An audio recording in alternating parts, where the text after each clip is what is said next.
the actual value either as 10101 if there is a 5 bit, okay, or you can, if there is an 8 bit, you can always do it using in an hexadecimal format as B8H, which means that this bus carries B8, okay, 8 lines whose values will be B8. When, so here this indicates that there is a change in the content of this bus. So whenever the content of the bus changes, we put a cross and then indicate that the change has taken place. So at this point the new address is being placed here. So this address is a valid address. It has to be present for 3 clock periods. Then we enable the memory by raising the memory enable high. So once it is kept high during this entire duration, the memory is enabled, then the desired operation is to be performed, that is in this case read. So this read line is made 1. So actually if you draw a line you will not know whether it is 1 or 0, but actually in this case this is 1, okay. If it were 0 you should have put it in a drawn it lower. Then what happens is that is address is available, the memory is enabled, then a read signal is given. So the memory reads the corresponding locations and then the data becomes available at this point during the T3 clock period, okay. So up to this one you may have some values which is not what is in the location, then the actual data is available. This is the time at which the data has to be taken outside. So this is a read cycle. A write cycle looks very similar, excepting that there are 2 changes. One, you have to assert a write signal instead of read. Here it has to be made low. So, and you have to provide the data to be written into the memory. Let's see what happens. So here there is a clock, there are 3 T states are being shown here. You have to give it the address in which the write operation has to work. What you want to store has to be given and where you want to store all should be mentioned. So here we place the address. Then we enable the memory, okay, to the entire memory cycle. The whole thing is called as a write cycle or a memory write cycle. Then to tell that it is a write cycle, the R bar W bar, so R bar W bar, okay, has to be made low. So at this point the write operation can begin, and then the value to be written is to be placed here. So here the value, actual value is being placed. So you have a valid data, you have a valid address, memory is enabled and write signal is asserted. So the write operation gets over. So the write operation should get over here itself, but this is the time up to which the data should be valid in order to ensure that data doesn't change during the write cycle. Well, now we will see how a typical memory cell looks like. So this tells how a 1-bit memory location can be built. Using this concept we will enhance and then look at how a 4-bit or a 8-bit register or a memory location can be built, and then we will see how a group of those memory locations can be put in a memory and so on. So the idea is to store a bit. For that we can use a flip-flop. We can use, let us say, an RS flip-flop to store a bit, okay, but it is not just a flip-flop that you can use, but you should have some additional circuitry to conveniently use it so that we can enable or disable this bit 1-bit device. We should be able to select it, we should be able to either perform a read operation or a write operation. So here you have got a SR flip-flop and the input, that is the bit to be written, is provided here, and the bit, if it is read, will be available at this point. And this line is called as the select line. Only if the select line is made 1, this 1-bit register will work. If it is 0, it will not work. Then you have a control line called read bar. Read, to be right, it is actually read bar, write bar, okay, is given. Based on its value you can either perform a read operation or a write operation. If it is 1 you will perform a read, if it is 0 you will perform a write operation. Let us see how this one works. First thing you can see is that if the select is 0, okay, then this gate is being disabled because it is 0, whatever may be the content of other 2 lines, the output will be 0 only, it will not change. Similarly, if the select is 0, these two AND gates are also being disabled, in the sense its output will be 0 0. So in the SR flip flop, if you give 0 0, its content is not going to change. So you cannot perform any write operation, and the input is not going to affect the content of the SR flip flop, which means as long as the select is 0, you cannot write into this 1 bit register, you cannot read from it, always it will be 0. Well, now if the select is equal to 1 on the other hand, then this gate is enabled. The other two lines will decide the function of this gate. Similarly, this one will also enable these two gates. Okay, so that is the role of the select. Now let us see what happens when read bar write bar is 1. If this is 1, then this becomes 0, whereas there will be a 1 here. So the select is 1, the read is also 1, then what happens? The Q value, output value of the SR flip flop, let us say this is Q, this is Q bar, okay, the Q value will be made available at the output, which means we would be able to read this content of this 1 bit register, okay, that is the idea. Now if on the other hand R bar, W bar is 0, then it means it is a write operation. So because it is 0, okay, this gate is disabled, you will not get any output, it will always be 0. On the other hand, this will change to 1. So these two AND gates are enabled. Select also enables other input. So this input line is directly connected to the AND gate controlling the S, and its negated value controls the R. So if the input is 1, then it is a set is 0, reset is 0, so the flip flop will be set, or the flip flop will store 1. On the other hand, when the input is 0, okay, set is 0, reset will be 1, we will be resetting the flip flop, or we will store 0, which means that the content of the input is being stored in this flip flop. This, in other words, act as a D flip flop. So a write operation can be performed. This is how a single bit can be stored in a 1 bit register. Again, having looked at the circuit, we will come up with a building block for this unit. We will call it as a bit cell, or BC for short. It has the following control lines. One is the input line, which is present here. The output line is taken outside. The select lines controls this bit cell.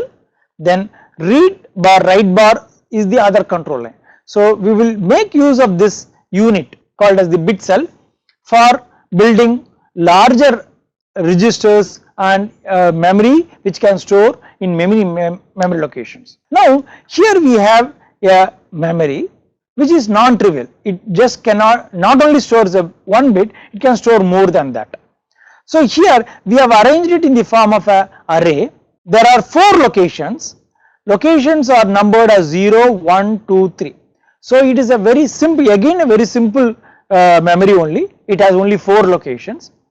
Each location can store 4 bits.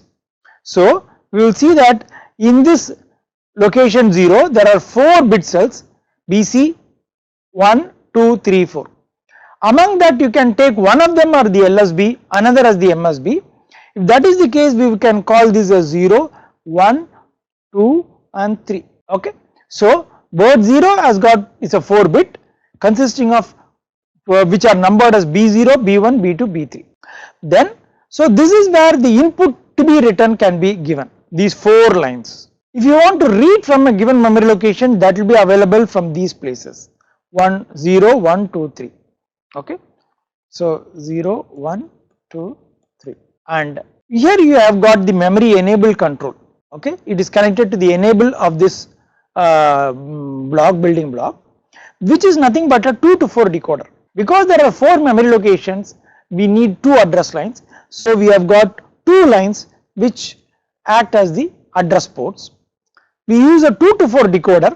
So based on the content of these address lines, which can be 00, 01, 10, 11, one among these 4 registers are being selected.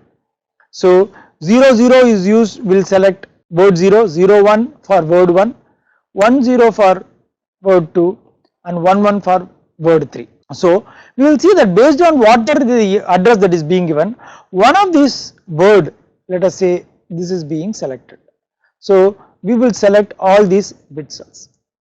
Then what we do is, let us say we want to perform a read operation. Then if you put a 1 here, then what happens is that all of them with this line goes to all these bit cells. Okay, so here it goes to all these bit cells, similarly all these things. So but in particular we have only selected this row, so it in particular makes a read possible in all these 4 bit cells at the same time. And then what we do is, the output of these bit cells are made available on these lines, okay, so which is taken outside, and we would be able to read at the same time the 4 bits present in this row, which is word 1, okay. So if 0 1 is what is being given, then this is what will happen, okay. Suppose we want to write a word 4 bit into the location 1 1, so you should give a 1 1 in the address lines, then this line will be enabled and it will select this bit cells or the last row. And then what we do, if you give a write command, then these will enable the as we saw, this will enable these gates and the input will can affect the SR flip flop, okay. Then you give the desired data to be written in these 4 input lines, and those will be written into these bit cells. So this is how a read or write operation can go on. Now if you look at the complexity of this memory, for to have 4 memory location we need a 2 to 4 decoder. If you want to build a 1K memory which can have 1024 locations, we need a 10 to 1024 decoder, okay. In a 10 to 1024 decoder you should be having 1024 AND gates, okay. So that is how a decoder is being built. So you should have 1024 AND gates. Each AND gate is a 10 input AND gate, which is not easy to realize, okay. Therefore we generally cannot use this kind of a decoder, a single decoder, to build larger memory cells. So what we do is, we go in for a 2-dimensional decoding structure. In each of these bit cells, instead of having just one enable control, we will construct bit cells that have got 2 enable controls.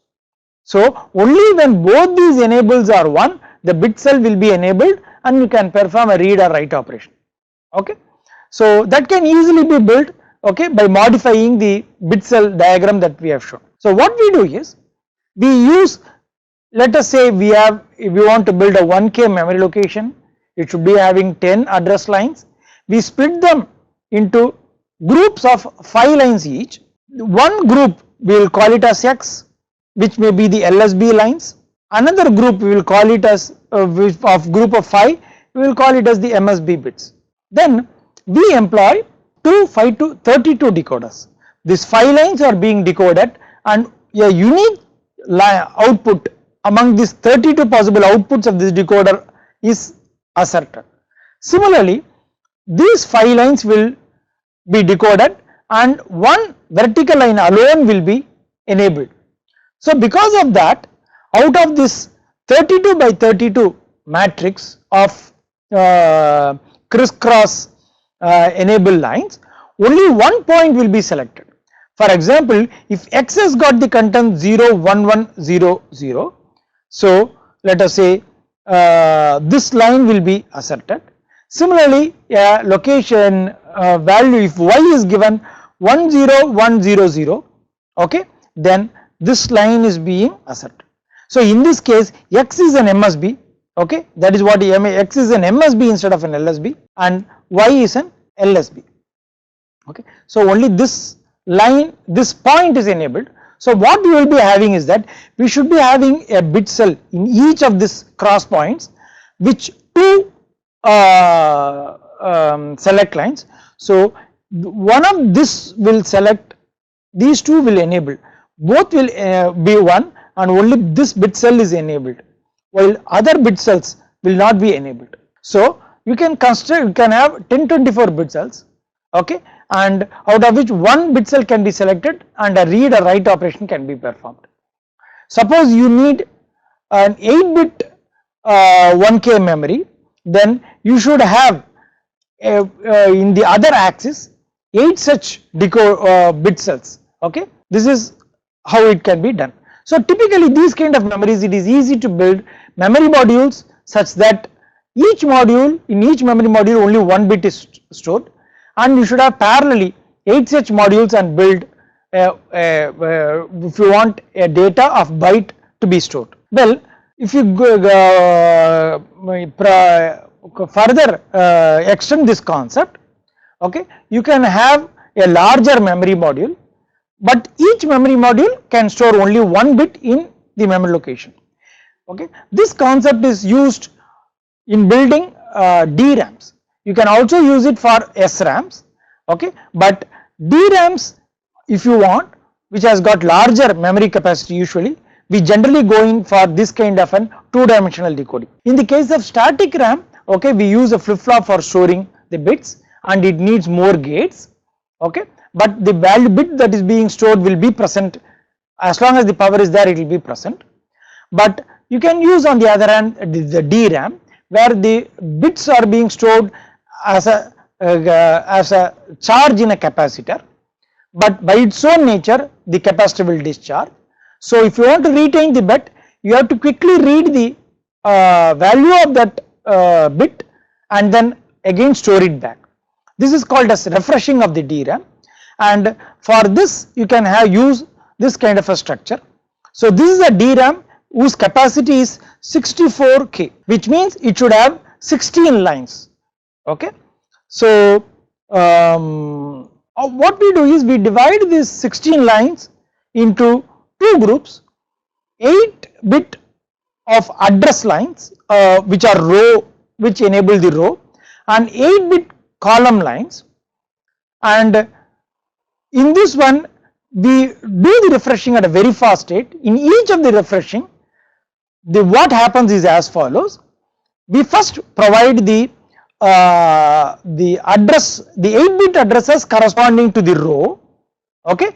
Then we use a row address strobe bar assertion, which will store this 8-bit row address in this register, and we use an 8 to 256 decoder to identify and select one of these rows. Then we will provide an 8-bit column address which will be available here, and by using the column address strobe, okay, this 8-bit column address is stored in this register and later it is decoded, and one of the column lines alone will be selected. So the memory cell which is at the, that is the DRAM cell, which is at the cross point of the selected row and the selected column line will be enabled. So it is an array of 256 by 256 or 64 locations are there. So then a read or write operation can also be performed. With this, we have a brief introduction of how the memory devices can be built, okay, how an read operation or write operation works, how large volume memories can be built using a 2-dimensional decoding. Then we will move on to the next topic of this lecture, which is how do we design digital circuit, okay, which are large scale in nature, in a manner in which the design becomes easier. So manual designing using the Karnaugh reduction map or using the state machine design, okay, the theory that we have developed, if you want to employ it for a large scale digital system, it becomes very complex. So in order to automate the design process, we use certain formal procedures. One such method is called as the hardware description language. Hardware description languages are similar to our high level language, okay, like C or C++ or Java, but the only thing is that these languages, okay, of course have the language syntax and so on. It has got the ability to capture the timing relationship when different variables change. So this can be more appropriate for specifying the way digital circuits work. Hardware description languages are therefore used not only for the specification of the digital circuits and also for verifying its correctness and even for the synthesis and testing and so on. There are two popular hardware description languages that are prevailing. One is called as the VHDL language and another is the Verilog. So here we will have a brief look at how VHDL language can be used to represent simple digital circuits, both combinational as well as the sequential circuits, and how with this methodology how circuits can be specified. So let us say you have a simple circuit to be simulated, specified or simulated. It is an AND gate followed by an OR gate.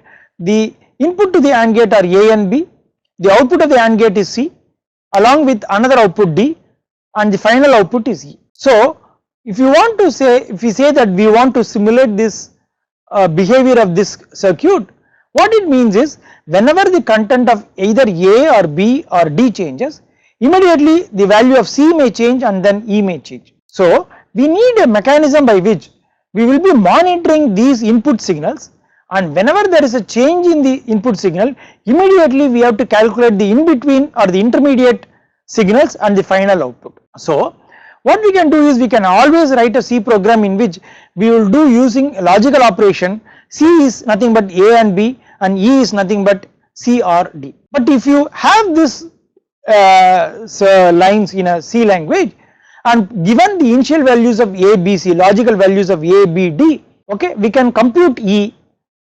But what happens is here, it will compute E once and it will stop. But what we are interested is in, whenever the input value changes, we need to immediately reflect the corresponding output, which means that we have to compute this in an unending manner over and over again, so that if you put them in an infinite loop and then run it, it will as if that whenever A or B or D changes, the C or E will change. So that is the kind of operation that we need. VHDL actually language and simulator basically performs this kind of an operation. So we have got the structures to specify, okay, operations such that they have to be run in a concurrent manner, which means that in any one of the input will change, the expression has to be evaluated and it has to be reflected, okay, the corresponding variables have to be reflected. So these statements are called as the concurrent statement. So in order to simulate these two gates, we need two statements and they have to be concurrent, in the sense that when any one of the variables on the right hand side change, we have to evaluate the expression and reflect the change on the left hand side immediately or after some delay in order to capture the propagation delay of these gates. So here we will see what happens. The first line tells C is assigned the value A and B after 5 nanosecond. So this performs the operation of the AND gate. The value of A and B is computed whenever either A or B changes, okay, but the value is assigned to C after 5 nanosecond, so that it captures the propagation delay of this gate. Then the next statement tells that C or D is evaluated and assigned to E after 5 nanosecond, okay, but these two are concurrent in the sense that if D changes, this will be run, if B changes, this will be evaluated. So it is not that these two lines are executed once and then finished. You will always look for this right hand side, and it does not matter which line the right hand side variable changes, immediately that line is evaluated, okay. So even if you change the order of these lines, it will work in an identical manner. That is why we call these as concurrent lines. We can also, this is called the data flow description, because this tells how the data flows. Either the effect of A or B affects C, in turn the effect of C will affect E, and so on. You can also have a behavioral description which tells how the final value of E will change when either A, B or D changes, like this one, okay. That is A and B or D is assigned to E. Maybe you can also capture the propagation delay here. So you write the syntax for VHDL language concurrent statement is, you have a right hand side where you can use logical or bit variables and use some reserved words like and, or, not, and, and nor and so on, then this is called as the assignment operation, and then you can use this keyword after to indicate the propagation delay that you are interested in terms of nanoseconds. Okay, you can also construct a clock. So that is possible by the following simple line. You need a variable which should keep changing, toggling between 1 and 0 periodically. So let clock be a binary variable. Okay, if you write clock is assigned not clock after 10 nanosecond, and initially if the clock takes a value 1, then it will be 1 for some time, then immediately the not of clock, that is not of 1, which is 0, will be evaluated, but it will not reflect the value of the clock immediately, it will get affected only after 10 nanosecond. As soon as it changes, again it will be re-evaluated, okay, and will be assigned after 10 nanosecond. So what happens, for 10 nanosecond clock will be 1, then it will change to 0 and will remain for 10 nanosecond and so on. The clock period is effectively 20 nanosecond. So a digital circuits which can act as a clock is shown here. That is what we are exactly capturing in HDL. Now we will see how a circuit of this kind, which we have already seen, can be written. But let us say if you want this circuit to be used as a building block in a larger circuit, then we need to design or define this as what is called as a module. A VHDL module is an entity such that it can be used after definition as a block in some other larger design. So you can view it to be like a something like a C structure or a C++ class, okay, and so on. So here, in order to define a module, we use certain keywords. Other name for modules are entities. So this we define it as an entity. You can give a name for this entity. We have given it as 2 gates, and then is a reserved word, and here is where this is called as the declaration. We tell what is the signals that go inside and come out of this entity. As a black box, how will it behave? That is what is given in this entity declaration. Then we have got another declaration called as the architecture, which tells what happens inside this entity. So the entity declaration starts here and it ends here. So this end with the same name as this entity name tells that it starts here and ends here. So entity, your entity name is, then you tell what are the signals which go inside and come out. Okay, in fact we should not use signal. Signal is another reserved word. What bits goes inside and come out, and then we end this entity declaration using the keyword end, optionally giving the same name. So here this tells, this is what is called as the port declaration. Some signals go inside, some signals come out, and they may be just signals that carry bits, or they may carry integers and so on. So here what we do is we give a list of variables. Okay, let us start using the word variables henceforth instead of signals.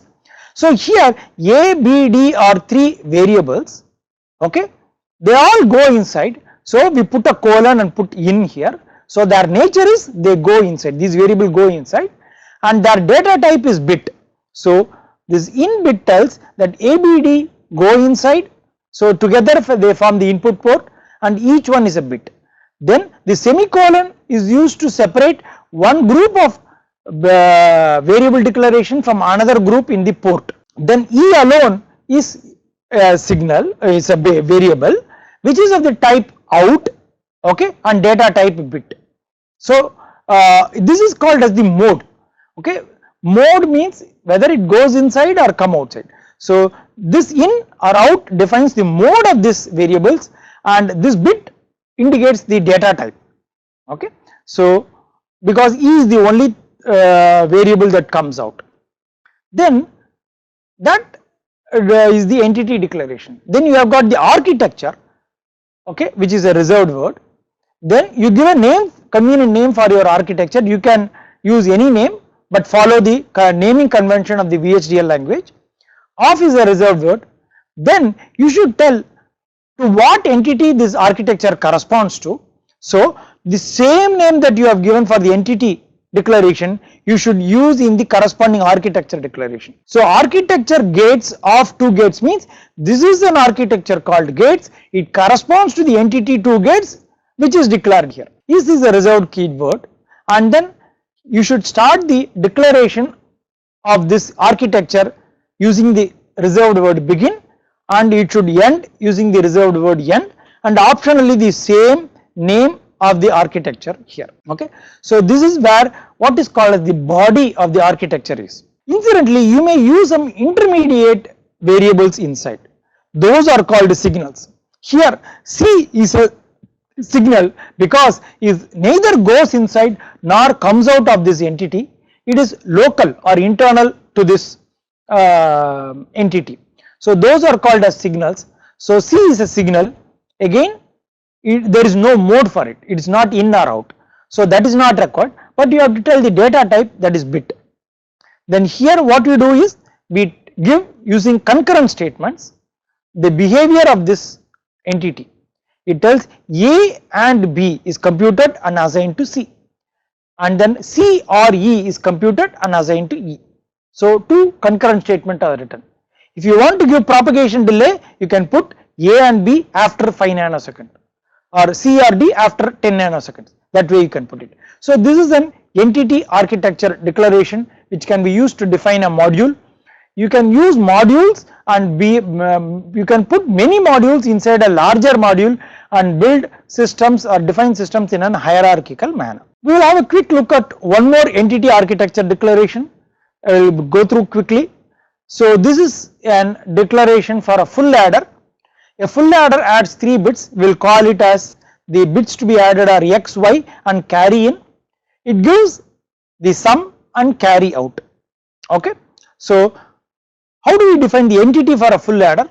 Here we have to specify the ports, what goes inside and what comes out. So entity is the keyword, we have given the name full adder itself is, and port declaration, finally end the same name full adder, semicolon. So within this one we are telling that port means it is a reserved word telling it is a port declaration, and we are giving the variables. See, you can put X comma in comma bit, Y comma in comma bit and so on, or group them together because all X, Y, C in together are of the same mode in and same data type bit, we can together declare it in one go. Similarly, C out and sum are of the same mode out and of the type bit. So this is how the port is being declared. You can always give a comment using 2 dashes and write down your comments, they will be simply ignored by the compiler. Then is the architecture declaration. So architecture reserved word, the name we have given its equation of the same name full adder is given is. You start the architecture body using a begin and then complete the body using an end statement and optionally giving the same name you have given for the name of the architecture. So the body of the this full adder has got 2 lines which are concurrent lines, they compute the sum and C out. If you recall the expression for sum, it is nothing but a X exclusive or Y exclusive or C in. It is a 3 input exclusive or operation to get the sum. So that is what is written here. XOR are all reserved words. So they are inbuilt functions that can be operations that can be performed. X XOR Y XOR C in is being computed but assigned to sum only after 5 nanoseconds. Okay. Then C out is nothing but XY or YC in or XC in or YC in. Okay. So that is again computed and it is affected assigned after 10 nanoseconds. See, if you assume that the full adder means usually there is a 2 gate delays between the input and output. If each gate delay is 5 nanosecond, then you need the total propagation delay is 10 nanosecond. That is why we have given okay, 10 nanosecond in this case. Now we will see how sequential circuits can be defined. For that we need one more construct of VHDL, that is called as the process block.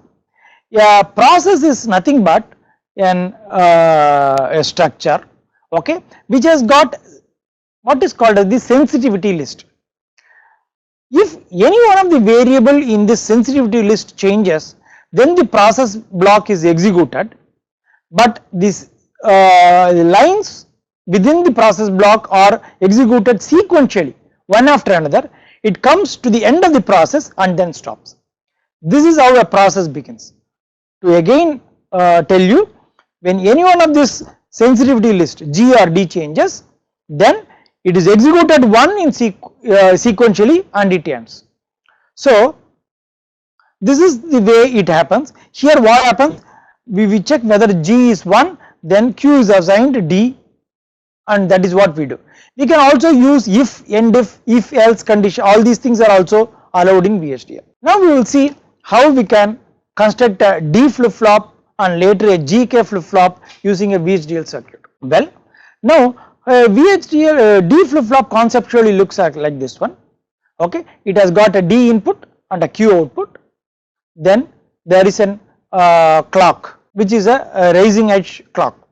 So the way we can define D flip flop is by using a process construct, process, and it is sensitivity to clock. Only when there is a clock transition the flip flop will work. So when a clock changes, then you execute this. What it does is, when clock transition occurs, the value of D is stored in the D flip flop and therefore it is available to Q. We have to assign the D value to Q, that is all we have to do. So this should happen when the clock transition occurs. But a clock can change from 0 to 1 or 1 to 0. But we want a positive edge triggered clock, that is after a change it should be 1, then only it means before the change it was 0 and it is a rising edge. So to do that one, we check this condition, okay, if clock tick event. So this is any construct of a VHDL which tells that this event will be true only when clock has changed, okay. So only when clock has changed on entering the process block, this variable will be 1. If this variable is true and if we check that the clock is 1, which means previous to the change it was 0 and it is a rising edge, then what we do is the D value is assigned to Q. We can also give some propagation delay, end if, and end process. So we should always conclude a process with end process, okay. We can also construct a D flip flop with an asynchronous clear signals. So in which case the construct is as follows: you have a process which is sensitive to clock or clear N. First you check whether the asynchronous clear N is 0. It is an active low clear, that is why clear N is being used. So within the process, if any one of these two changes, you will execute it. You first check whether the clear N is 0, then there is an active clear that is given to this flip flop. So you make Q to be 0, so that the flip flop is reset. If not, you check whether it is a rising edge by checking whether the clock tick event is 1 and the clock is 1, okay. If you want to check a negative edge trigger, you have to check if clock tick event and clock is equal to 0, that is what you would be using it. Then D is assigned to Q, end if. So that is how a D flip flop can be constructed. Then we will look at how a JK flip flop can be constructed using a VHDL module. So here it is a much larger one. You have got the Q output, Qn, Q bar output, J and K are two inputs and a negative edge triggered clock and two asynchronous active low set and reset, active low set, active low reset. So this is the JK flip flop. So this is the definition. You define an JK entity called JKFF to stand for JK flip flop is you give the port for these entity. What are all the ports? Everything that goes inside and what comes outside. SN, RN, J, K clock are all of the mode in and of the data type bit. Q and Qn are of the mode out and data type bit, so they come out. So this is completes the declaration of the port. So you complete the declaration of the entity using end the same name JKF. Now you define the architecture of JK flip-flop. We have given the name for architecture as JKFFA. You can also give JKFF arc or whatever it is of JKFF, which is exactly the same name that we have used for the entity. Yes. So here you define a new signal which is called QEEE, because in the truth table of JKFF or the signal, which how you set the Q output of JK flip flop is as follows. As you would see here, Q is nothing but JQ bar and K bar Q is the equation that you are going to use. But you cannot use J and Q bar because Q is an output. Okay. So, but that cannot be used as a variable on the left hand side unless it is an input variable. One way to do is to use Q as an in-out variable, which can act either as an in or out, or to create a temporary variable called as the Q internal. So this Q internal acts as an internal signal. Then what you do is, having computed the Q internal, you reflect it to the external Q using this statement and not Q int as Qn. Then you get into the process which is sensitive to set, reset or clock. So if reset is 0, then the flip flop is reset, that is you make Q int to be 0 after this propagation delay of 8 nanosecond. Or if set is actively low, then you set the flip flop by setting Q int to be 1 after a propagation delay. If either one of them is, both of them are 1, which means that you are neither resetting nor setting, then you check for the clock transition. Now you looked at else if, okay, we have used else if, okay, a clock tick event and clock is equal to 0. So which means that it is a 1 to 0 transition, okay, or a negative edge that has occurred in the clock, in which case you compute the logical expression for the Q of the JK flip flop, which is J Q bar plus K bar Q. The corresponding VHDL syntax is easy to understand. J and not Q int means Q bar int, or K bar and Q, okay, is computed and affected, it affects Q int after 10 nanoseconds. Finally this Q will affect this external Q and Qn little later, okay. So this is the VHDL model for the sequential circuit. So what we will do is, we have discussed memory as well as VHDL. We will take a break for 5 minutes. After coming back, we will look at the other aspects like algorithmic state machines and so on. So there are certain questions, about 8 to 9 questions I will answer now. Some more questions are there which we will deal with at the end. One question says, why memory cells is designated as big cell? It is not designated as big cell, it is a bit cell. So each cell can store 1 bit, that is the reason. Do we have to choose the decoder lines based on the address lines of the memory? Yes, if there are k address lines, you should use k to 2 power k decoder. What is the difference between VHDL and Verilog? No, there are just 2 different languages, okay, with similar features. It is just like C++ and Java, both can be used to design VHDL digital design. There are only their language syntax will vary. The data type bit has value 0 or 1. If the output is incorrect, then how would you this one? No, you, for a simple case you can use a data type bit. There are also data types which can take value 0 or 1 or high impedance states, and all these are being defined, okay. Depending upon what you want, you can use either the bit data type or the other data type. Since HDL and C are similar, isn't it necessary to declare library for the data type? We have HDL libraries you have to use if you are using any of these library routines. There are certain built-in operands okay, and operations like AND, XOR, for which no library needs to be imported. Okay, where do we declare process statement in the program? Only if there is a requirement, like as in the case if you want to capture the behavior of a flip-flops, typically you will use a process statement. Okay, it can be used anywhere that you want, okay, but it has to, if you want to capture the behavior of certain flip-flops, process statements are used. Which variables are placed in the sensitivity list? That depends upon how you want to write the process block. Okay, so as we saw in the, if you have a flip-flop where it changes based on the changes in the clock or set or reset, then they are put in the sensitivity list. D and T flip-flops can also be defined using the VHDL syntax. Yes. So with these few questions, we will start looking at the next aspect, okay, which is called as the algorithmic state machines.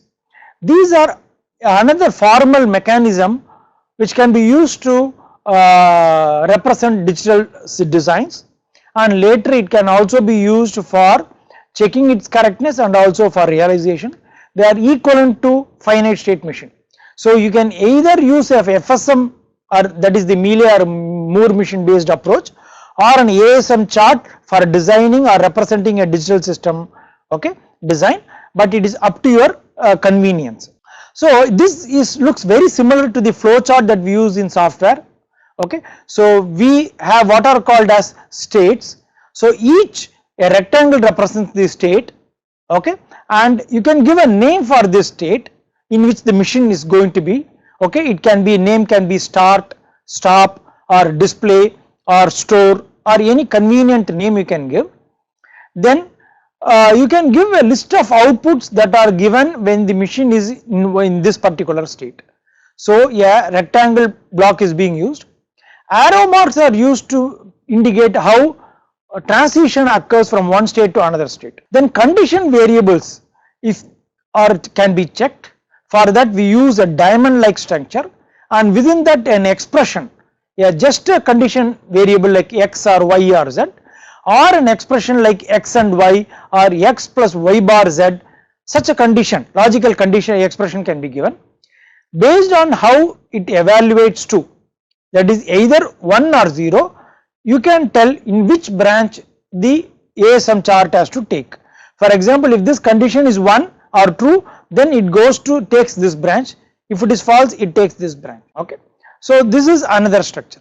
The third is, you may have a conditional output, that is, if from one state to another state, if you take a particular path, and only when this path is being taken, you want an output to be available during a state, then this conditional output is being given. Normally when an digital design system moves from one state to another state in each clock period, the ASM chart will remain in one particular state represented by a rectangle for one clock period. Then it makes a transition to the next state, that is the next rectangle, and spends one full clock period in this one.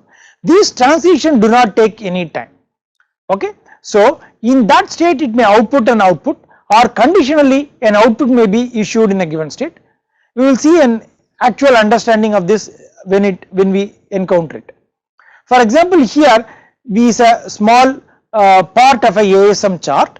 Okay, here is a state. Okay, this is the name of that state we have given. S1 is the state number. Two outputs Z1 and Z2 are given when the machine is in this state. For one clock period, it gives S1 is equal to 1, S2 is equal to 1.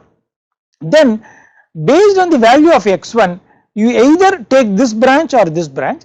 When X1 is 1, then you come here, but what you do is you also check one more variable. So these do not take any time, in the sense that this system do not spend in these structures. Okay, they are just decision taking variable. It only spends time in these states.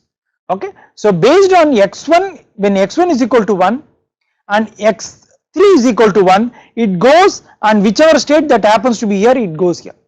On the other hand, when x1 is 1, x3 is 0, then it comes to the state that is connected to 3. But this conditional output Z5 indicates that this is not a state. This output is given in the state before it when this condition of the implied by this path is obeyed, which means when x1 is 1 and x3 is 0, Z5 is given as 1 in the state S1. That is what the conditional output is. On the other hand, this path means when x1 is 0, these two conditional output are given in this state when x1 is 0, okay, and then you check x2 based on their 0 or 1 value, you go to either a state connected to this branch or to this branch. More on this here. So there is a state here, there are two states here. So the system spends for one clock period here, and in the next clock period it will either spend here or here. These two are just decision taking variable or specification of the conditional output. Here when x1 is 0, then Z2 is given in state S1. If x1 is 1, okay, Z2 is not given in S1, and then when x2 is also 1, you go to S3, when x2 is 0, you come to S2. So this is how you do it. Equivalently, you can also write it like this one. So when x2 is 0, okay, and then x1 is also 0, both are zeros, then Z2 is given in this one. Or when x2 bar, you can also write down write a condition, x2 bar x1 you come to S2, when x2 x1 you come to S3, x2 x1 bar also you come to S3, but in this case Z2 is conditionally given in S1. So this is how the ASM chart works. Similar constructs are there. You are in S0, and then based on this expression's output, if it is 0, this conditional output is not given, if it is 1, it is given, but you come back and remain in the same state. In a similar way, this can also be understood, okay. Then there are certain things which are invalid. For example, you can check the condition X. If it is 0, if you write it back, it is meaningless, because, okay, you have to go and then remain to in a state, okay. So this is the proper way of writing. So what it tells is you remain in the state S0 as long as x is equal to 0. When x is equal to 1, you come out and go to whichever state that is connected to this, okay. Now we will see how the SM chart and the ASM machine are equivalent. Here we have given a state graph, and then we will build a corresponding ASM chart for this. State S0 is the one in which output ZA is given, and for a 0 input it outputs 0 and remains in this one. For a 1 it goes to S1 by outputting 0, and in S1 ZA is given, and so on.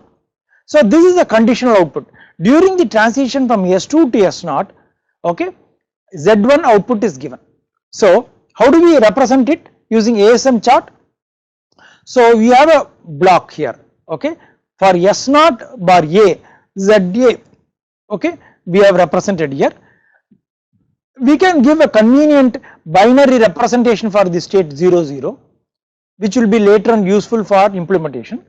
Then you check at the variable X. So X variable you check it, okay, that is the only variable for this one. If X is 0, you remain in S0. See, this is what this tells, and that is shown by this feedback loop. When X is equal to 1, okay, X is equal to 1, you don't issue any output, you just go to S1, which is what is given here. In 1 it come here, whose representation is 0, 1, okay. In S1 ZB is given, then again X is checked, okay. When X is 0, okay, when X is 0, you go back to S0, which is again given by this loop. When X is equal to 1, okay, you go to S2, which is given by this arrow mark. In S2 you give ZC, and you remain in Z2, okay, whenever X1 is, okay, you produce Z2 whenever X is 1, whenever x is 1 you output Z2 and remain in S2. That is what, when x is equal to 1, Z2 is conditionally output in S2 and you go back and remain in this one. On the other hand, if it is 0 as given here, you output Z1 conditionally in this state and go back to the starting state S0. Okay. So this indicates how from an SM chart an ASM chart can be worked out, or the other way, if you are given this you would also be able to get the corresponding state graph. Okay. Now we will see how an FSM or ASM chart can be realized. One of the method is called as the one hot method. Here what we do is, each state is given a separate assignment. Okay, you assign one state for each of the state in the FSM chart. Okay, so you have as many bits that are stored, as many states are there. If the machine is in one particular state, only that particular flip flop has to be which should output 1, rest all should output 0. This is how we would interpret in which state the machine is there. So here the machine has got 3 states, so you use 3 flip flops, and the flip flop whose output is 1 indicates in which state the machine is currently present. So here there are 3 variables T0, T1, T2. So T0, T1, T2 represents the 3 variables.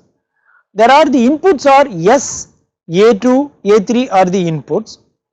Based on the present state and the input, you decide the next state to which you have to go. Suppose you are in T0, okay, then when S0 is 0, irrespective of the values of A2 and A3, you remain in T0. That is what is given here. When the present state is T0, when S0 is 0, you remain in T0.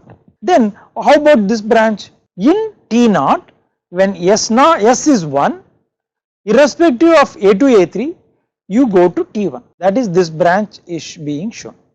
Then in T1, that is this one, you remain in T1 when A2 is 1, A3 is 0. So that is given by this one. From T1 you go to T1 when, without bothering about S, but A2 has to be 1, A2 has to be 1 and A3 has to be 0. Then if you look at this branch, what does it tell? When A2 is 0, also you remain in T1, and from T1 you remain in T1 when A2 is 0. Okay. From T1 you go to T2 when both A2, A3 are 1. That is given by this line. And then from T2 you always go to T0 unconditionally. So irrespective of the values of S, A2, A3, you go to T0. So this is the different is an table representing the state machine. Having done this one, you evaluate the expression for setting the T0, T1, T2. So if you use 3 D flip flops, one for T0, T1, T2, then the D input of the T flip flop, which we will call it as D T0, can be evaluated by looking at this table. So when T0 is set, okay, based on this input condition, okay.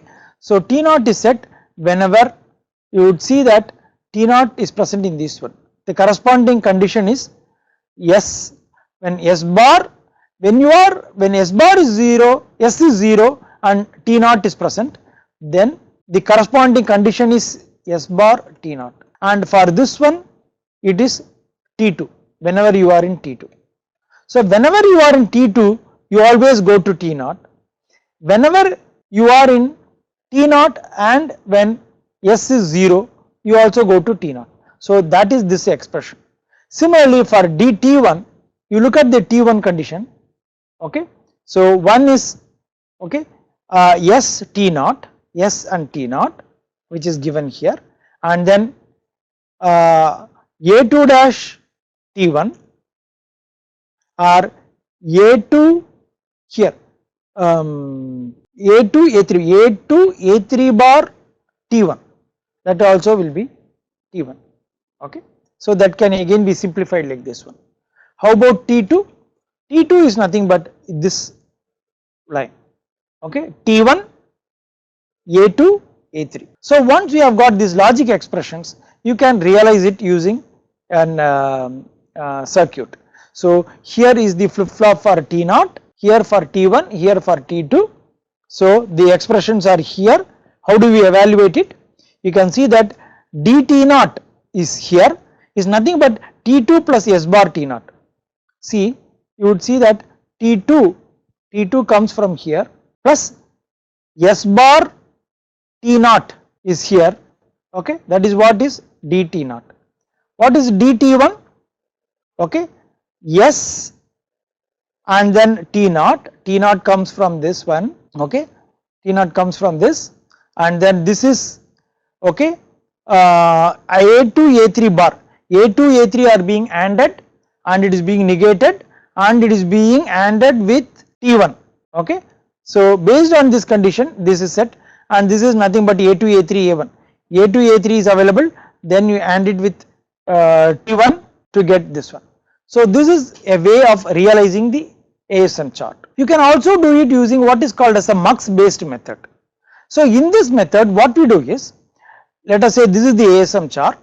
So you write down the present state and the next state under what input condition this changes occurs. So here you have the states 0 0 here, then 1 1 0 1 1 0 are there. So let us see how the transition occurs. From a state 0 0, okay, what we remain in this state when W is 0, which is shown here, okay. So you from state 0 0 you remain in 0 0 when W bar is true, or from 0 0 you goes to 0 1 when W is 1, that is this one. From 0 1, okay, you go to 1 0, which is this one, under what, under this branch. What is this branch? X. When X is 0, that is X bar is true, from 0 1 you go to 1 1. So that from 0 1 you go to 1 1 when X bar is true. In a similar manner from 1 0, 1 0 is this one, where all you can go from 1 0 you can go to 0 0, that is from 1 0 you can go to 0 0 under the case of Y bar, which is given here. Then from 1 0 you can go to 1 0 itself back, okay, under the case of Y Z bar. So Y is 1, Z bar is 0, then you have a loop. Similarly 1 0 you can go to 1 1, 1 0 you can go to 1 1, under the case Y is 1, Z is 1, YZ. So this way from 1 1 also these things have been written. So now it is clear. Now what we do is, let us say we are going to have two flip flops, one for T0, another for T2, okay. There are two flip flops, okay, yeah, there are two flip flop to storing the 2 bits. T0 is encoded using 0 0 0 1 and so on. So these two flip flops are being given here. Their outputs are G0 and G1. Based on the value of G0 G1 the different states are interpreted. When see using a 2 to 4 decoder you can identify which state it is in. When it both are 0 0 it is T0, 0 1 1 0 1 1. Then suppose we use a 4 to 1 mux and use it to decide the D input of this flip flop. Then what happens here is, suppose you are in the state T0, then wherein both G0 and G1 are 0 0, then you are connecting that to these two selectors for both the muxes. So you will effectively choose this input and connect it to this one. So when you are in state 0, the value to be taken by this flip flop G1 should be found out, and that has to be connected in the input of this mux. That is what we have to do. For that we do like this one. See, when you are in T0, okay, if the input is 0 0, okay, you just evaluate this one, okay. So the mux 0 corresponds to G0 and mux 1 corresponds to G1. So when you are in T0, what you do is it is the value of the how the G naught has to change is given by this part of the truth table that tells that it has to be W, whereas for G1 it is always 0, so it is 0. As far as the when you are in T1, that is this one, okay, then G naught is given by this part of the expression which tells it is nothing but x bar, whereas for other one it is always 1, okay, x plus x bar which is always 1. Similarly when T2, okay, so this tells, okay, that it is y x bar plus yz which is nothing but y. This tells that it is yz. Similarly from T3, when you are in T3, the value of G1 mux 1 is nothing but y plus y bar z bar, which can be simplified as y plus z bar. For this it is nothing but y bar z plus y bar z bar, which is nothing but y bar. So what we do is we connect this input for the mux as follows, okay. So mux 0 inputs for selector values of 0 0 0 1 1 0 1 1 are connected as follows. So W is connected, okay, here, so that when both G naught and G1 are 0 0, W is the one which will be affect this D input of G naught. So W x bar, then yz y bar. Similarly for mux 1, okay, 0 1 y and then yz bar are connected. This is the mux based realization. We can also go in for a ROM based realization, wherein we just store the truth table in a ROM, okay. It can be used for implementing an ASM chart or an FSM or any generic function. Let us say you have got 3 input variables A0, A1, A2 and 6 functions B0, B1 to B5 to be realized, okay. We can use a ROM for doing that. Some of the functions which are so simple can be realized as it is. For example, here you can see that B0 output function is the same as A0. So whenever A0 is 0, B0 is 0, A0 is 1, B0 is 1. So A0 is equal to B0, so B0 can be directly taken from A0. And if you look at B1, B1 is always 0, so you can just connect a 0 to B1. Whereas B2, B3, B4, B5 changes, okay, takes value based on this one. So what you can do is you can have an ROM which takes A0, A1, A2 as the address lines, and it has 8 locations which are the 8 locations of this truth table that you store in the data lines are the B2, B3, B4, B5. B2, B3, B4, B5 are stored in the corresponding location of one among the 8 possible locations. The ROM truth table just gives the content of the ROM in different addresses. In the address 000, this value has to be stored, which is nothing but this value of the 4 expressions A, B0, B2 to B5, okay. So if this content is stored in these 8 address line locations of this ROM, then this function can be realized. Then we will look at a simple example for an ASM chart. This is called as a dice game. In this game we define a simple game of throwing a die and playing according to that. There are 2 dice, so a player rolls a die. The rule of the game is if the player wins, if this in the first throw, if the sum of both the die is 7 or 11, he wins. If the sum is 2 or 3 or 13, he loses. If it were any other value other than this one, he again rolls subsequently, and in the subsequent roll, every time he rolls, the point gained by the previous roll is stored, okay. And if the sum you get in any given roll is the same as the previous point, okay, then he wins. Whenever the sum is 7, he loses, okay, otherwise he will continue to play. So this is the rule of the game. In order to implement it, we can come up with the following circuit building blocks that are required. We use two counters. These counters can count from 1 to 6. Okay. So we use a line which called as the roll line, which controls the clock to this counter. When the roll line is made 1, then the clock is enabled, these two counters count at very fast rate, and when the roll is made 0, it will stop, it will freeze the counter at an arbitrary value between 1 to 6. So you can have a push button. If you push that button, roll will be made 1. When you release the button, then the counter value freezes. Because it counts at a very fast rate, you will not know in which count it is. When you release, it may be in a random count at a given time. These two counts are being displayed. Then you can also count it, add up these two to get the value.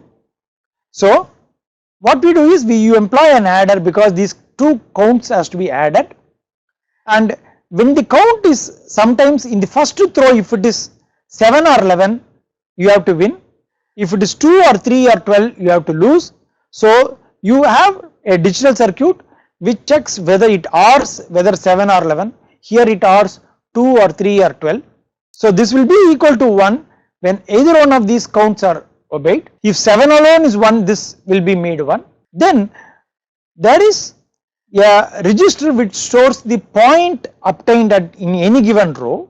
So the previous roll point is stored here.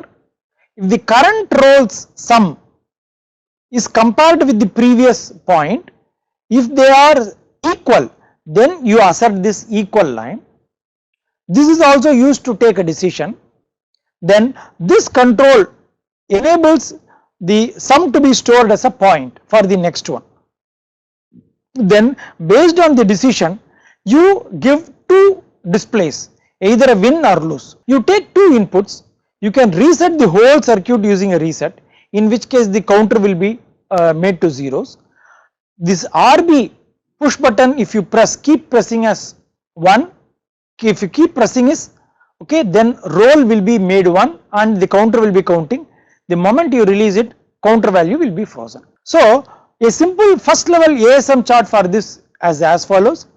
You roll a die. In the first attempt, if the sum is 7 or 11, you win. If it is not, you check whether the sum is 2 or 3 or 12. If it is so, you lose. Otherwise, you again continue to play. What you do is you store the sum in a point register and then again roll the die. If whenever the sum is equal to point, what you do? You win. When it is not, you check whether the sum is 7. In any subsequent roll, if the sum is 7, you lose.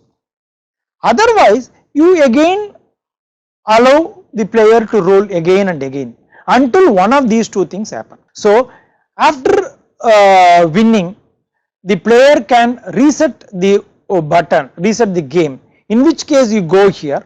Otherwise, you simply wait displaying win. In a similar manner, after losing, the player can wait here, on pressing reset, you just go for another roll. But if you want to implement it in an hardware, you should also capture how the roll takes place. Initially, let us say you are in a state yes not, and you wait for the push button, roll push button to be pressed. As long as it is 0, which is not pressed, you remain in this state. When it is pressed, it becomes 1, the counter will be counting. You check, okay, whether you remain in that state and check whether roll is continued to be pressed, in which case you issue roll and remain in this one. This is what makes the counter to count at a very fast rate. The moment RB becomes 1, which means the push button is released, then you check for the condition, okay, 7-11, if so, you win. If it is 2-3-12, you lose. If not, you store the point and then do another count, okay, another roll of die which is a very similar. You wait for RB to be pressed, then once it is pressed, you wait for it to be released. After that, you check whether if it is equal, you win. If not, okay, you then check, if it is 7, you lose. Otherwise, you start another roll. So this is the actual ASM chart you have to use for the dice game. You can construct also a similar melee machine for this one. S0 is a place where you remain till the roll button is pressed.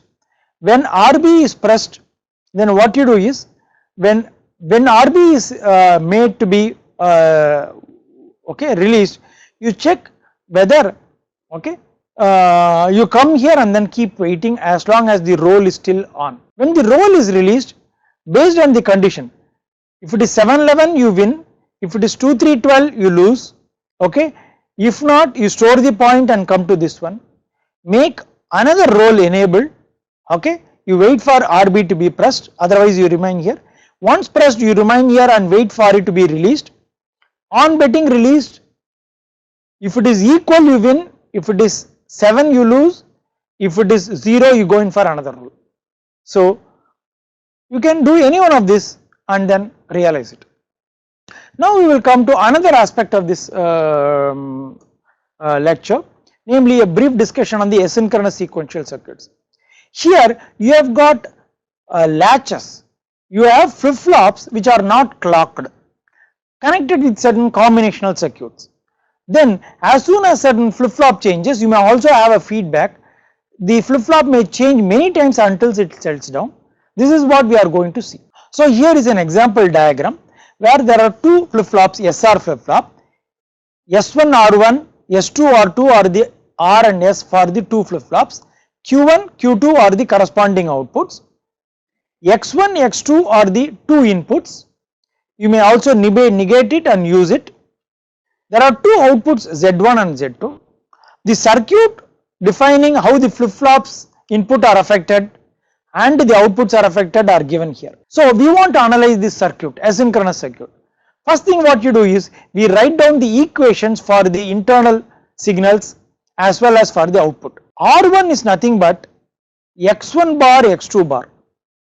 S1 is nothing but X1 X2. R2 is nothing but X1 bar X2.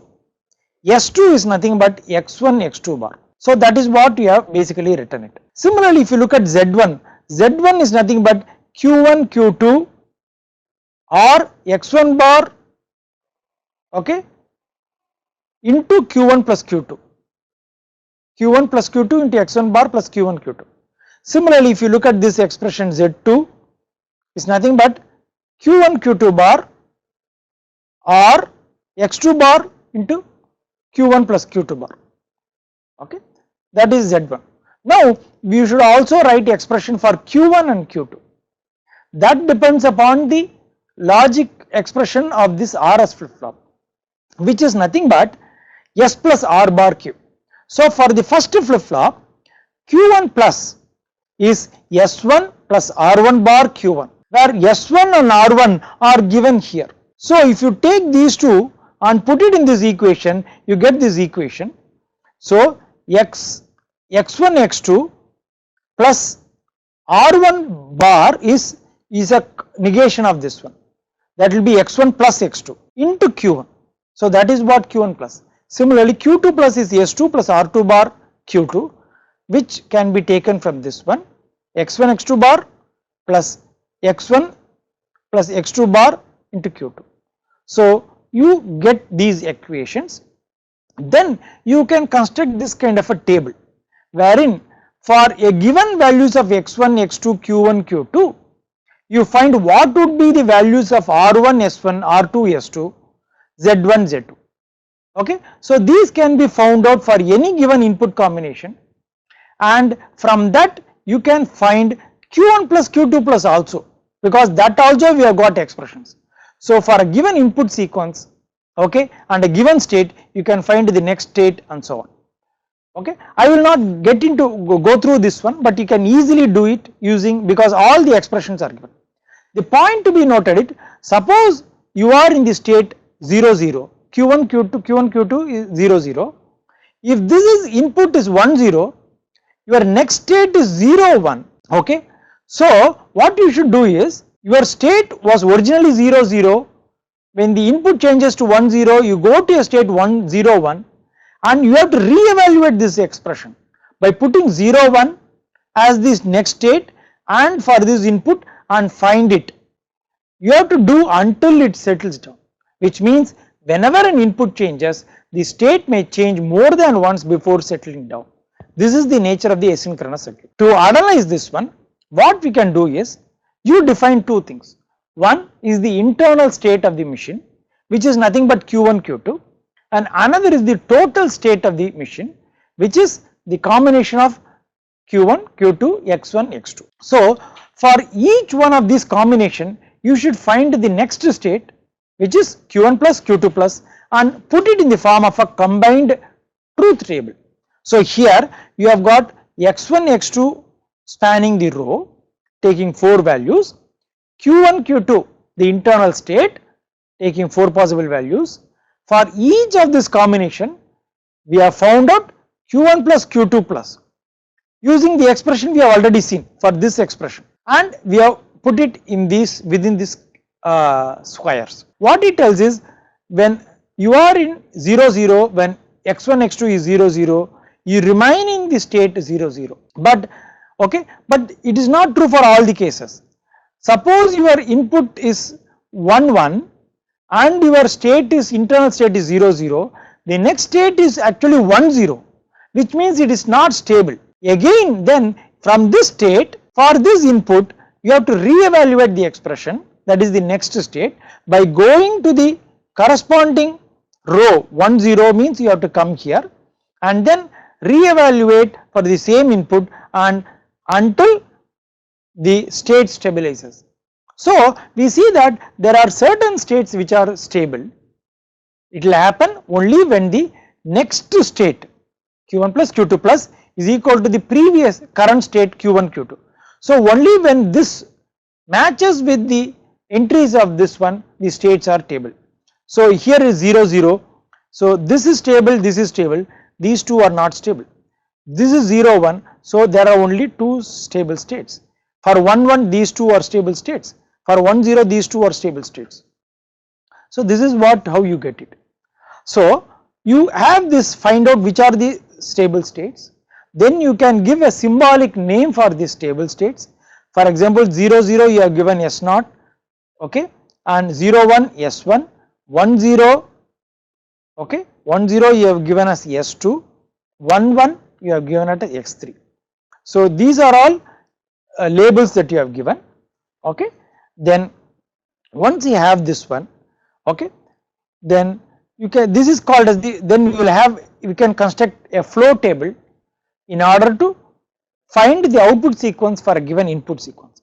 Suppose if this is the input sequence that are given to us, x1 x2 changes like this one, 0 0 to 1 0 1 1 and so on.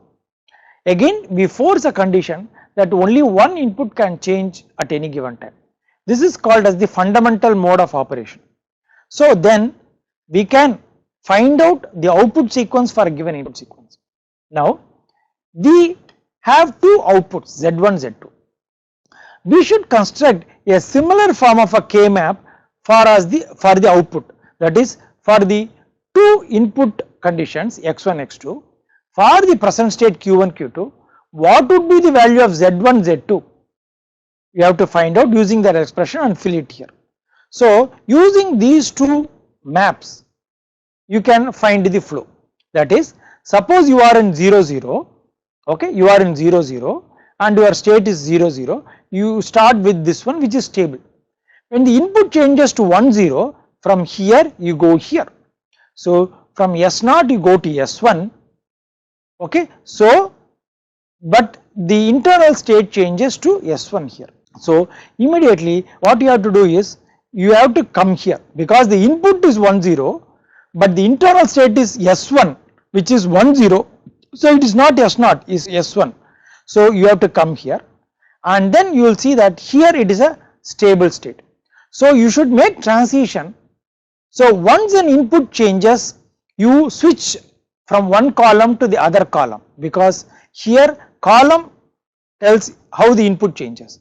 Within the column you should go until you come to a stable state. So okay, and then when from 1 0 when it goes to 1 1, you go to this place which is S3 which is unstable, and again to S3 you come here which is stable, then input changes to 0 1, you go to S2, which is the state which is unstable. So S2 means you come here and for the same input you come to S2, then the input changes to 1 1, you come here, which is stable incidentally, then when the output changes to 1 0, you come here and come here. So this is the flow that is being taken by the states of the asynchronous machine.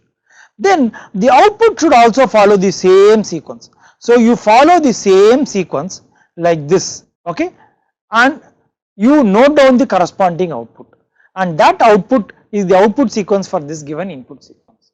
This is how you will analyze the asynchronous sequential circuit. Finally, we will wind up by only look at how state table can be reduced using implication table. Let us say this is the state table of a circuit, okay, is the Moore machine. So A, B, C, D to H are all different states. We want to find equivalent state and then reduce it. The next state is given. We use an implication table which looks like this one, a rectangular form. We have one entry for each distinct pair of states. For example, okay, here the way you draw is as follows. On the horizontal side, you start with A and go all the way up to G, leaving the last one from A to G. On the vertical side, you start with B, leaving out A and go all the way up to H, so from B to H. And if you draw this kind of a grid, you can make sure that you will have one entry for each pair of states. So this represents A comma B. So we want to compare A with B, A with C, A with D, E, F, G, H, and then put their condition for equivalence in appropriate rectangle. So here what we do is, between B and A, we write down the condition under which A can be equivalent to B. For that, you look at these two rows. If they have different outputs, they cannot be equivalent. If so, you can straight away cross it. Otherwise, you check they are the same output, but for them to be equivalent, D has to be equivalent to F, C has to be equivalent to H. So that is written here. Now you check A with C, A and C. See, they cannot be equivalent, okay, because their output differs. So immediately you put a cross. Similarly, you check A with D, okay, A with D. For them, it's both are 0 0. They can be equivalent. For that, D has to be equivalent to A and C has to be equivalent to E. So you write A has to be equivalent with D and C has to be equivalent with E. But AD is a already implied condition, so you remove it. So in this manner, you start filling all these things. This is 0, these two are 1s. So A and E and A and F cannot be equivalent, so you have crossed it. So this way you mark all of them. This is for the first you do. Then you have to iterate it so that whether any one of those cross rectangles can be crossed. So here what we have done is, we have investigated this one. It tells A and B can be equivalent only when D and F are equivalent, C, H are equivalent. Now you look at D and F, D and F. This tells that D and F cannot be equivalent, therefore A and B cannot be equivalent. So by looking at this cross, you can also cross this one. Similarly, you come here, this tells A and D can be equivalent when C and E are equivalent. So you check whether C and E. This tells a condition which is not yet checked, so you leave it. When you find that any one of the condition is proven to be wrong, you can cross it. So in this manner, you keep crossing many rows in many iterations, okay. Once after an iteration, if you find no more crossing is possible, you would have stabilized, then you can find those conditions which are self-consistent. For example, here it tells A and D can be equivalent. For example, here after all crossings, we have come to a condition that A and D are equivalent if C and E are equivalent. Similarly, C and E are equivalent if A, D are equivalent. So we find these two are equivalent state. So you mark them, you remove E and mark it as C, you remove D and mark it as A, and then you can come up with a reduced state table like this one. You can use the same concept to find whether two state machines are equivalent. Here let us say two engineers for the same problem has come up with two different state machines. They have used different numbering for state and different transitions. You want to check whether they are equivalent. Okay. In order to do that one, you write down the state table for both of them. Okay. That is here A, B, C, D are different states. Based on the input X, whether it is 0 or 1, you go to these things. For example, from A, when the input is 1, you remain in A. When the input is 0, you go to B. Here you output 0, here you output again 0. So this is the state table for this state graph. Similarly, a state table for this state graph is given here. For example, here S3, from S3 you remain in S3 when there is a 1, outputting a 1, or go to S2 when the input is 0 by outputting a 0. So having got this one, you can construct this implication table, which is a one in which for every pair of states, one drawn from one machine, another drawn from one machine, you should check whether they are input conditions. So between S0 and A0, whether they are can be equivalent or not. For them to be equivalent, an A can it be equivalent to S0 only when for the same input it produces the same output. For 0 it produces 0, 1 it produces 0. Here also it does this one. They can be output condition are obeyed, but for input to be obeyed, B has to be equivalent to S3, A has to be equivalent to S1. Okay. So that is what you check and then put it in these things. So all conditions are put here. Those are which are not meant are being crossed. Again you iterate it and reduce as many as possible. For example, here B and S, for A to be equivalent to S1, BS3 has to be equivalent. So BS3, there is another condition, you cannot tell anything, and AS0 has to be equivalent. If you see that A and S0 is already crossed, so you can cross this also. In a similar manner, you can also cross this one, CS2. CS2 is already crossed, therefore this can also be crossed. So in this manner, you cross as many as this one. Finally, if you are some of the conditions left out, see whether they are self-consistent. Here it so happens that this is a self-consistent equation which tells the two machines are equivalent. So I complete my lecture series, okay, with this one. If you have any question, so is there any reason for inverter with feedback case?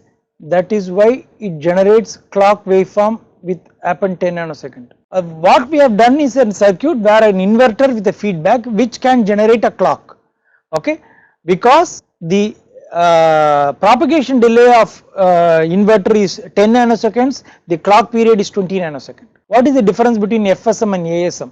There are two different formal mechanisms for specifying digital circuits. There is no difference as such. There are two different style of expressing digital circuits. You can use either one of them. Can we use Mealy or Moore machine models in ASM charts? See, the outputs which are tied to the states are similar to the Moore output, because in Moore machine the outputs are only a function of the states. We have conditional outputs wherein based on a condition, input condition, an output is issued in a state in ASM chart. They capture the features of the Mealy machine.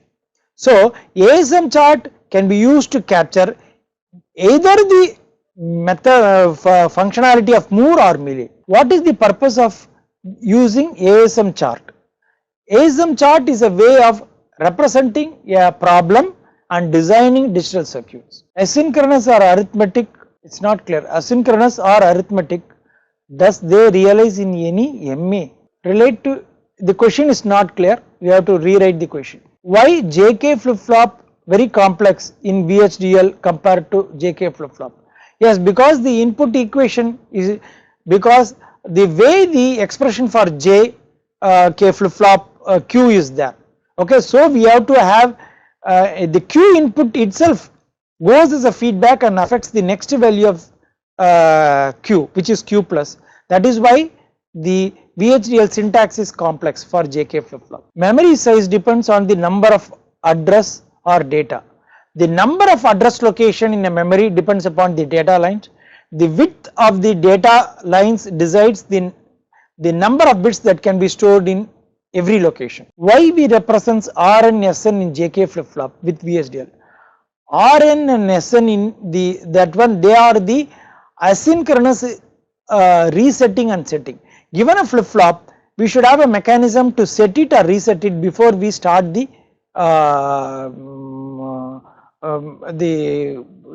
design to work. So Rn and Sn are given for this purpose. Otherwise, if you simply switch on the machine, it may be in an arbitrary state. You don't want that to happen. That is why we conveniently use set and reset. ASM is used for digital system design. Is there any difference between ASM and FSM? I already answered it. There are two mechanisms. What is the use of D flip flop in ASM chart realization? ASM chart is a representation. If you want to realize it using digital circuit, you can use either a D or a T or a JK flip flop for the realization. Can mod counter design with asynchronous sequential circuit? Asynchronous sequential circuit design is possible, but only thing is that the rate at which the count will take place is uncontrolled. Okay, that is dependent purely on the propagation delay of the feedback path. It can be designed. Thus, the output of the ASM is a function of its state or input. It can be both, as I have already mentioned.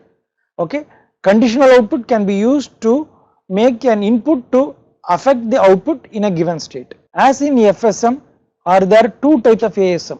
No, both the Mealy and Moore method features can be observed in the same ASM. What are the disadvantages of using level? Please don't change it. What are the disadvantages of using level triggering in flip flops? And edge triggering flip flop are the best one because they make the changes all flip flop to change at the same time, so that it is possible to predict how the states of the machine will change. If you make it as level triggered, it may so happen that one of the flip flop might change, and in turn this change can affect the other flip flops, so the behavior of the circuit may not be predictable. So it is not advisable to use level triggered flip flops. Where the state diagrams are converted as ASM. Why is the state? You have this is just to show that both are two formal mechanism to analyze the same problem. That is why I took the example of converting from ASM chart to the state machine. ASM chart is similar to the flow chart, but in addition it captures the timing nature of the flow of the sequence of operations, because in every state it remains for one clock. A flow chart does not capture any timing information. It tells what operation to be performed after other operation, but ASM chart captures the timing details which is needed for implementing digital circuits. Yeah, hardware we have separate compilers for every VHDL or Verilog. You should use the appropriate development tool which comes with the compiler for checking whether the syntax is correct, and then it translates to an intermediate language and then simulates it. Equivalent sequential circuits and clocked, they are two different things. They are nothing to do. Clocked sequential circuits are synchronous circuits. Okay, two sequential circuits are equivalent if their functionality is same. Stable state means when the internal state will not change for a given input. Okay, the internal state may change many times until it settles down. If it has reached a state where it does not change for that fixed input, it is called as a stable state. Hardware description language are used for digital system design specification, analysis and synthesis. I have answered. ASM chart, it's not necessary you have to convert into an SM chart. What is the difference between VHDL and flip flop? See, I have given a lecture. These are two different things. There is nothing, they are two different entities. Why we use only SR flip flop in memory decoding? No, I have just used an SR flip flop for showing how a memory bit cell can work. We can also use it at a D flip flop or any other flip flop. It is only an example, one way of designing. How to remove race condition around large scale SR flip flops. Asynchronous circuits include what are called as race condition, which I have not dealt with. Okay, you can come up with a race free design. There are a formal method of designing asynchronous circuits which are free from race, critical race, non-critical race and so on. Why we used only full adder for VHDL, why not other adders? All adders can be represented using VHDL circuits. We just took an example to illustration. No, you can either go in for JK flip-flop or SR flip-flop. There is absolutely, based on your design requirement, you can use either of the flip-flop for designing synchronous circuits. But always JK flip-flops are preferred because it does not have the invalid state condition and it is more this one, it leads to lesser hardware. How we can use the set and reset of a JK flip-flop? If it is an active low set or active low reset, anytime we can make it active low to set or reset respectively. Can we use VHDL to program? Yeah, VHDL can be a typical way in which FPGA can be programmed. Yes, there is no specific advantage of one language Verilog over VHDL. There are two equally powerful languages. There are many standard books that are available for this one. Okay, Maurice Mano, Charles H. Routh. So these are two books that I have been following for this lecture. So you can go through these books and make use of my lecture in order to understand it more deeply. Thanks for attending my course. Thank you.